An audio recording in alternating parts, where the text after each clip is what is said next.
but they can't go away unless we change. That's the whole point. You know, maybe they just play a very good role in the point of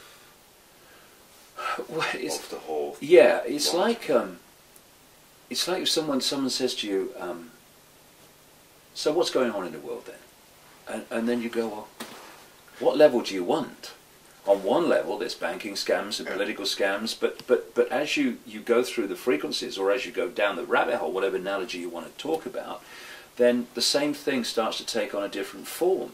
And at the level you're talking about now, it's a chicken and egg, in a sense. What came first, humans giving their power away, or a control system to persuade humans to give their power away? The two are probably inseparable.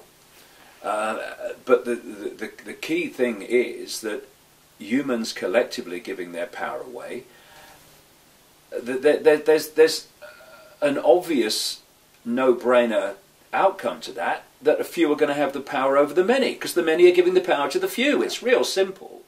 So yes, like I say, we need to know how they work and how they manipulate and what their goals are, but we need to understand fundamentally that their manifestation, their existence in our collective reality is caused by our state of being. And as we change, that will change. And if we don't change, that ain't going to change. And that is actually the question of, or the answer to a question that comes up a lot, like, what can I do?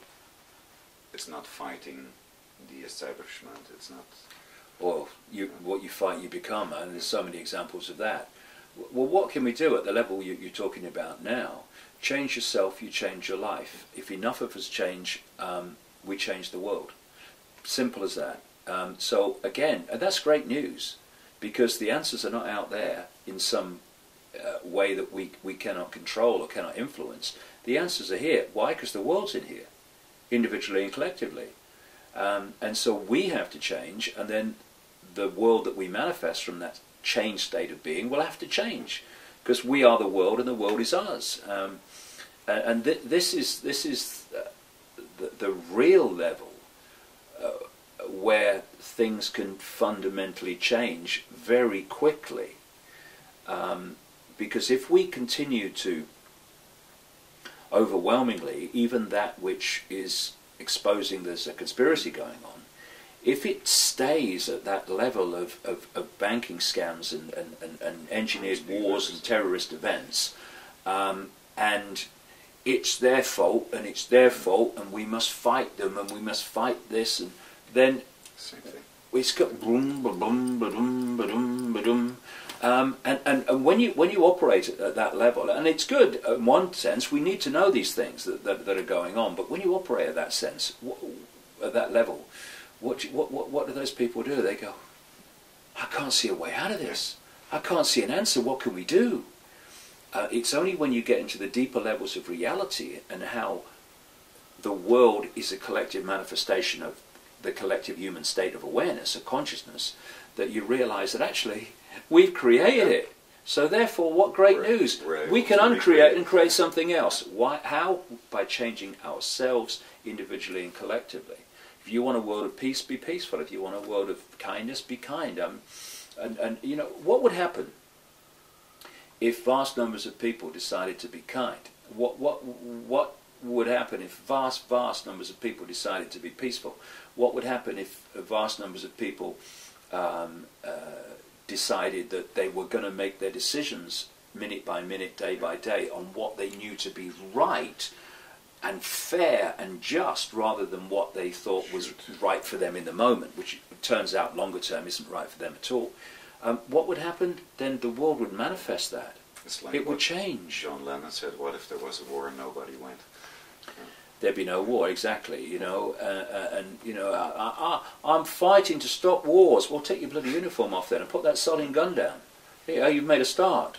So it is, but it's like,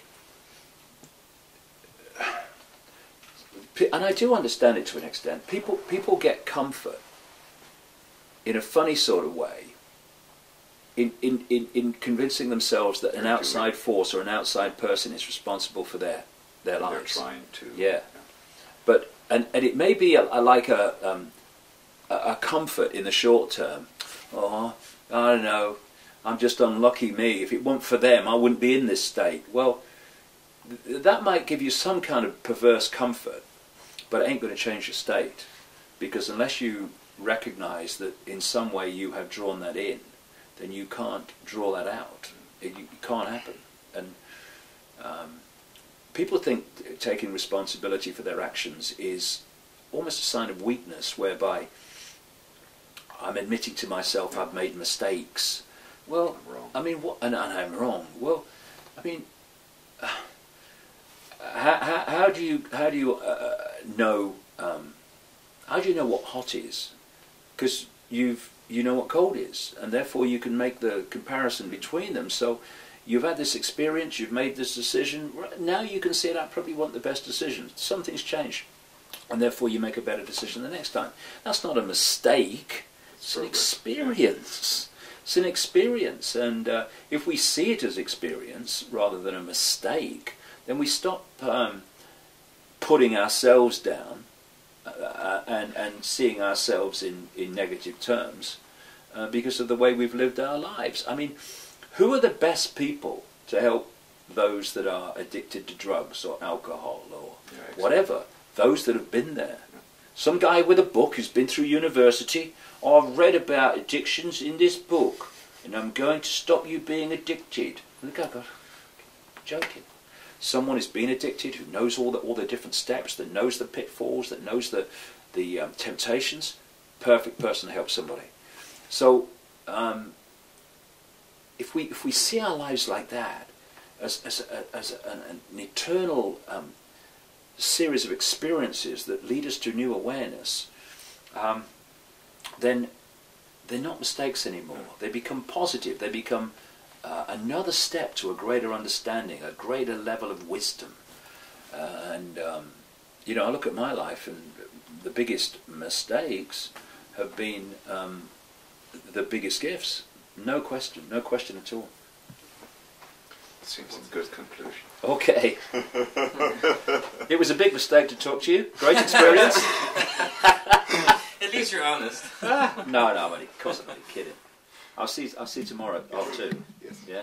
All right. Thank you. No problem.